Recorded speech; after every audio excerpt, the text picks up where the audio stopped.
Selamünaleyküm değerli dostlar, değerli kardeşler. Hər vaxtınız xeyirli, uğurlu və bərəkətli. Soyuğa baxmayaraq bu günləri 4-cü gündür ki, Tofiq Yağublu ilə bağlı və digər siyasi məhbuslarla bağlı burada oturmuşuq, oturaq aksiyası keçirdirik. Çox əfsuslar olsun ki, aldığımız məlumata görə Tofiq Yağublunun bağında səhhətində ciddi problemlər yaranıb yenə də. Dövlət tərəfindən heç bir tədbir görülmür. Təbii ki, bunlar heç vaxt, heç zaman dövlət tərəfindən istər İlham Əliyev olsun, istər İlham Əliyevin hakimiyyəti olsun, istər məmurları olsun ki, bugünkü gündə nə siyasi məhbuslarla bağlı tədbir görərlər, nə də bir ölçü getirərlər. Çox əfsuslar olsun ki, İlham Əliyevin təyin etdiyi Ombudsman, insan haqlarının müdafiəçisi hələ günün bugünkü gününə qədər Tofiq Yağublu ilə bağlı heç bir bəyanat yaymır.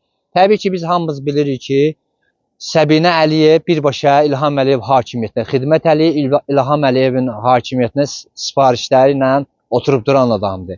Və biz də buradan demək istəyirik ki, nə qədər ki Azərbaycanda zülm var, ədalətsizlik var, biz o ədalətsizliyə qarşı etiraz edəcəyik, zülmə qarşı etiraz edəcəyik. Və bizim dostlarımız da gəlib, qardaşlarımız da gəlib bizə dəstək olurlar. Dəstək olan hər kəsə təşəkkür edirəm. Allah razı olsun.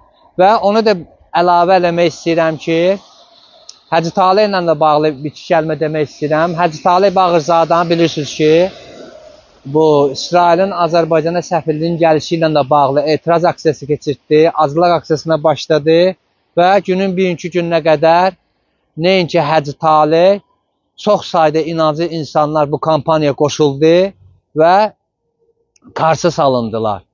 Təbii ki, türmədə, içəridə də olsun, zindanda da olsun, zindanda bir insan ki, azad mübarizə aparır, azad sözünü deyir, azad haqqını müdafiə edir, o kəslər mənim üçün bugünkü gündə həqiqətən azaddılar, azad sözünü deməyi bacarırlar, azad öz etirazlarını etməyi çox gözəl bir şəkildə həqiqətən nümayiş etdirirlər. Sağ olun, mənim öz növbəmdə düşən hissəni, mən öz növbəmi bitirmək istəyirəm, verirəm Aslan bəyə. Salam aleyküm değerli izleyiciler. Ələmdar Bünyatov təşəkkürlüyü bildirirəm təşəbbüsə görə.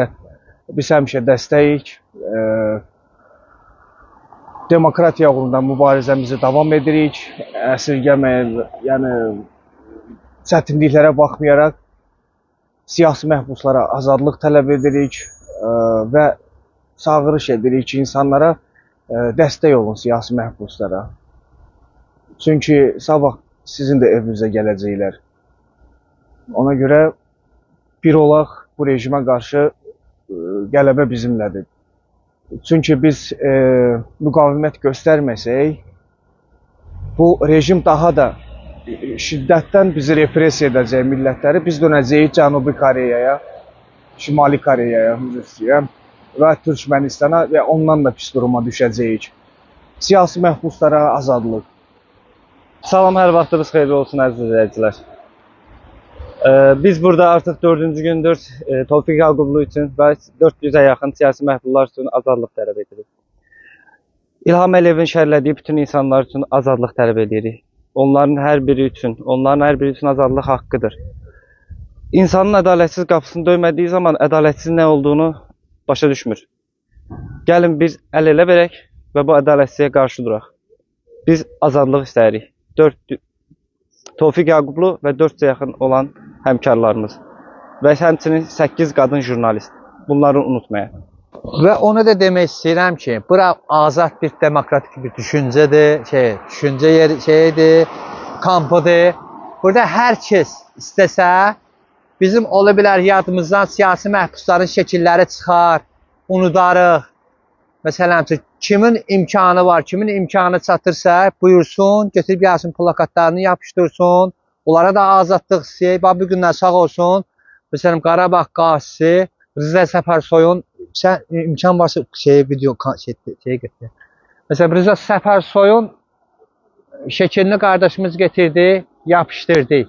Yəni, kimin imkanı çatır, qardaşım, biz bu xalq üçün, biz bu xalqın birliyi üçün, biz bu xalqın birliyi üçün mübarizə aparırıq. Biz heç vaxt, həmişə də bunu demişik ki, biz xalqı parçalamırıq. Biz xalqı vəhdətə çağırırıq, birliyə çağırırıq və qardaşlığa çağırırıq. Məsələn, istər Rıza Səfərsoy olsun, istər digər siyasi məhbuslar olsun. Bir gün Rıza Səfərsoy da İlham Əliyev hakimiyyəti tərəfindən özü də birinci Qarabağ savaşçısını Vyetnamıdır, milli qəhrəmanıdır, Azərbaycan hakimiyyəti tərəfindən şərlənib həbs olunub. Bəli, bu bizim vəzifə borcumuzdur ki, özümüz öz vətəndaşlarımıza sahib çıxaq.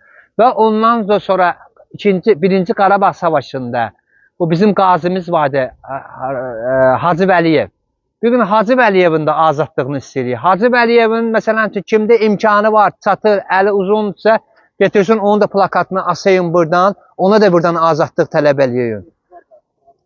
Ehtiba qardaşımız var, bu Kərbalaya Ehtiba qardaşımız. Birinci Qarabağ savaşında yəni adam mövqe göstərib, adam vuruşub. Gəlin İlham Əliyevin yeni fotosunu sizi tanış edəcəm. Bundan sonra bizim el arısıdısı Ali Baş Komandan. Bax, Ali Baş Komandan bu cürlə təbliğ olunmalıdır. Xalqa dünya tanıtdırılmalıdır. Niyə? Bunlar insanları, milleti heyvan kimi rəftar edirlər, insan kimi yox. Bunlar insan Ali Baş Komandanıdır, bu heyvandır. Ona görə bunları bu cürlə təbliğ eləmək lazımdır. Bunları bu cürlə tanıtdırmaq lazımdır ki, hər kəs tanısın ki, ölkənin bu cürlə başçısı var. Şortikdə oturub, fərman çağırtır. Sağ olun, Allah'a emanet. Görüşərik inşallah.